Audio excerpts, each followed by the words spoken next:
torno dos argumentos, ok? Agora, a curva de Phillips de longo prazo. E aí? Vamos ver agora a curva de Phillips de curto prazo. Vamos ver aí agora a análise de Friedman e Phelps na perspectiva de curto prazo, não de longo prazo. Longo prazo a gente já viu, agora é curto prazo, ok? Vamos lá. A análise de Friedman e Phelps pode ser resumida, então, na equação a seguir. Então, vamos lá. Taxa de desemprego, ela é igual à taxa natural de desemprego menos a inflação vigente menos inflação esperada. Então, essa seria aí a equação sobre a perspectiva de Friedman e de Phelps. Então, taxa de desemprego é igual à taxa natural de desemprego menos um azinho ali, entre parênteses, inflação vigente menos inflação esperada.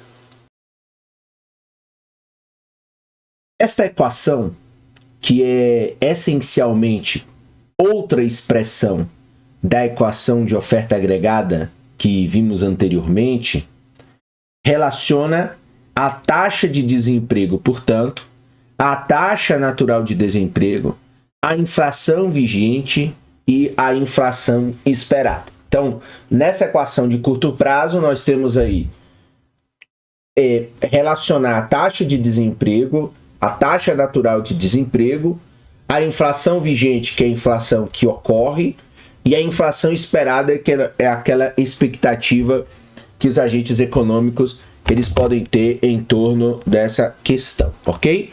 Então, no curto prazo,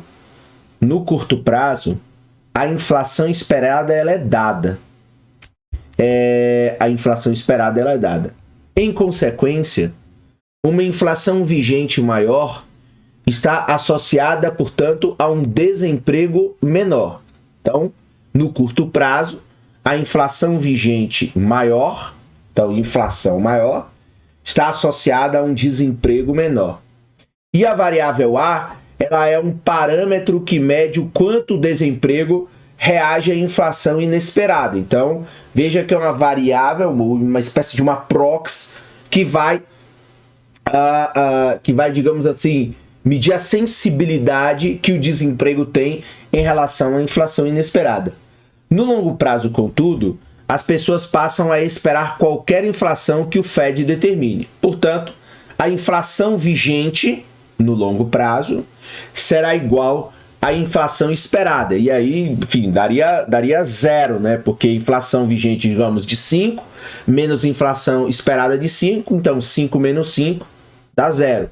E o desemprego, portanto, estará em sua taxa natural, estará lá em sua taxa natural. Então, note aqui algumas questões importantes que a gente precisa considerar. Então, você tem o fato aí de que no curto prazo a inflação esperada ela é dada, e aí você tem, consequência disso, inflação vigente maior pode estar associada a um desemprego menor ou vice-versa, né? Um desemprego menor vai ser resultado de uma inflação vigente maior. Você tem um azinho que é uma espécie aí de proxy de sensibilidade de quanto o desemprego reage em torno da inflação inesperada. E quando você tem no longo prazo a perspectiva de que, portanto, as pessoas podem esperar qualquer inflação que o Fed determine, então inflação vigente vai ser igual à inflação esperada, o que vai zerar aqui esse parêntese, né? E vai fazer com que, portanto, a taxa de desemprego ela seja igual praticamente à taxa natural de desemprego. Essa equação implica não haver curva de Phillips estável no curto prazo. Então, cada curva de Phillips no curto prazo reflete, portanto, uma taxa particular de inflação esperada. Para ser mais exato, se você representar graficamente a equação, verificará, portanto, que a curva de Phillips, com inclinação negativa no curto prazo, ela intercepta a curva de Phillips vertical no longo prazo, a taxa da inflação esperada. Então, aqui nós teríamos uma espécie de uma curva, né, onde você tem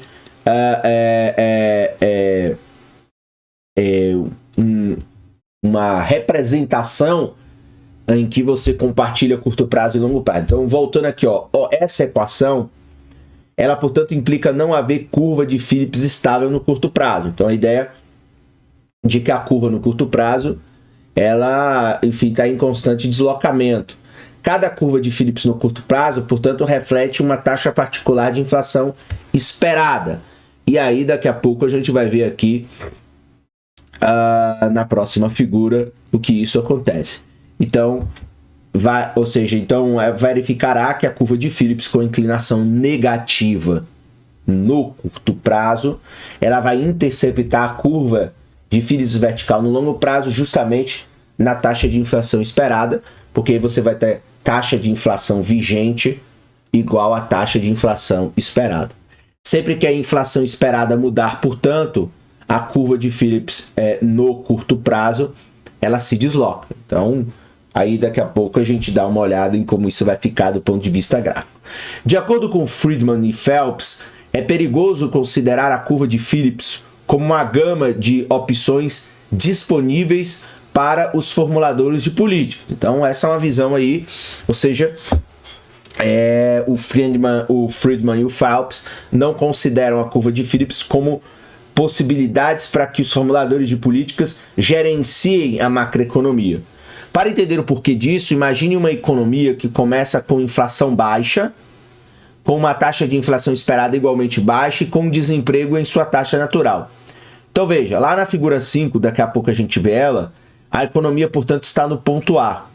Agora suponha que os formuladores de políticos tentem tirar vantagem do trade-off entre inflação e desemprego usando a política monetária ou a política fiscal para expandir a demanda agregada. Então, veja, inicialmente a economia está com inflação baixa, taxa de inflação esperada também baixa e o desemprego lá no seu nível natural. Aí o governo, os formuladores de políticas, eles querem fazer uma política monetária, uma política fiscal para expansão da demanda agregada. Portanto, políticas macroeconômicas expansionistas. Então, no curto prazo, quando a inflação esperada é dada, a economia ela vai do ponto A para o ponto B. O desemprego ele vai cair abaixo da sua taxa natural e a taxa de inflação real fica acima da taxa de inflação esperada, porque você justamente se deslocou do ponto A para o ponto B. Então, à medida que a economia se move do ponto A para o ponto B, os formuladores de políticas eles podem achar que conseguiram um desemprego permanentemente menor à custa de inflação maior. Uma barganha que, se fosse possível, valeria a pena. Essa situação, entretanto, ela não persiste. Então veja, com o passar do tempo, as pessoas elas vão se acostumar à taxa de inflação mais alta e vão aumentar as suas expectativas com relação a ela. Então, se eu começo a me acostumar com uma taxa de inflação mais alta, a minha expectativa sempre vai ser de uma taxa de inflação no próximo período cada vez mais alta. Então, quando a inflação esperada ela aumenta, empresas e trabalhadores começam a levar essa inflação mais elevada em consideração ao estabelecer salários e preços. Então, num segundo momento, eu quero ter um reajuste porque o meu custo de vida está alto. A curva de Phillips no curto prazo, então ela vai se deslocar para a direita, como mostra a figura lá 5, que daqui a pouco a gente dá uma olhada no gráfico da figura 5, que mostra esses movimentos de uma maneira, enfim, de uma maneira mais gráfica, de uma maneira mais intuitiva. Então a economia ela vai terminar no ponto C, com a inflação mais elevada aqui no ponto A, mas com o mesmo nível de desemprego. Portanto, Friedman e Phelps concluíram que os formuladores de políticas enfrentam apenas um trade-off temporário entre inflação e desemprego, portanto, reafirmando a ideia de que esse trade-off entre inflação e desemprego é um trade-off característico do curto prazo. No longo prazo, expandir a demanda agregada com mais rapidez promove, na realidade, mais inflação sem a redução de desemprego. Essa, mais uma vez, é a visão clássica de Friedman e Phelps que a gente utiliza na economia. Então veja, então a figura 5 ela vai revelar como a inflação esperada desloca a curva de Phillips no curto prazo. Então aqui mais uma vez, nós temos aqui o plano cartesiano, né, taxa de inflação e desemprego. Nós temos aqui nessa curva cinzinha aqui a curva de Phillips no longo prazo, lembrando lá ela vertical, agora eu amarelei ela. E nós temos aqui as curvas de Phillips de curto prazo, lembrando com inclinação negativa. Enfim, nós temos uma curva de Phillips, a cinza, no curto prazo com baixa inflação esperada, e nós temos a curva de Phillips no curto prazo com alta inflação esperada. Então, nós temos aí duas questões fundamentais, ok? Então, essa é a questão fundamental. Então, quanto mais elevada a taxa de inflação esperada, então, quanto mais os agentes econômicos eles vão construindo as suas expectativas de uma inflação cada vez maior, porque você tem a situação em que os preços estão maiores e que você vai negociar salários cada vez maiores e, consequentemente, preços maiores no próximo momento. Então, quanto mais elevada a taxa de inflação esperada, maior vai ser o trade-off entre inflação e desemprego no curto prazo. Então, por exemplo, nós estamos vivendo um momento na economia global em que você tem um cenário em que a inflação está elevada. Então, todo mundo vai ambicionar uma inflação esperada no próximo momento cada vez maior. Então, se eu tenho uma expectativa de inflação cada vez mais elevada no curto prazo, maior vai ser o trade-off entre inflação e desemprego, maior vai ser o dilema entre essas duas variáveis, claro, na visão clássica, uma perspectiva no curto prazo. Então, veja, no ponto A, então a economia começa aqui nesse ponto A. Então, no ponto A, você tem uma curva de Phillips no curto prazo com baixa inflação esperada. Então, no ponto A, a inflação esperada e a inflação vigente, elas são baixas. E o desemprego está em sua taxa natural. Então, você está aqui nesse ponto A, veja, você vai estar aqui nesse ponto do desemprego, então você está na taxa natural. Então, a economia na sua taxa natural de desemprego e com uma inflação baixa.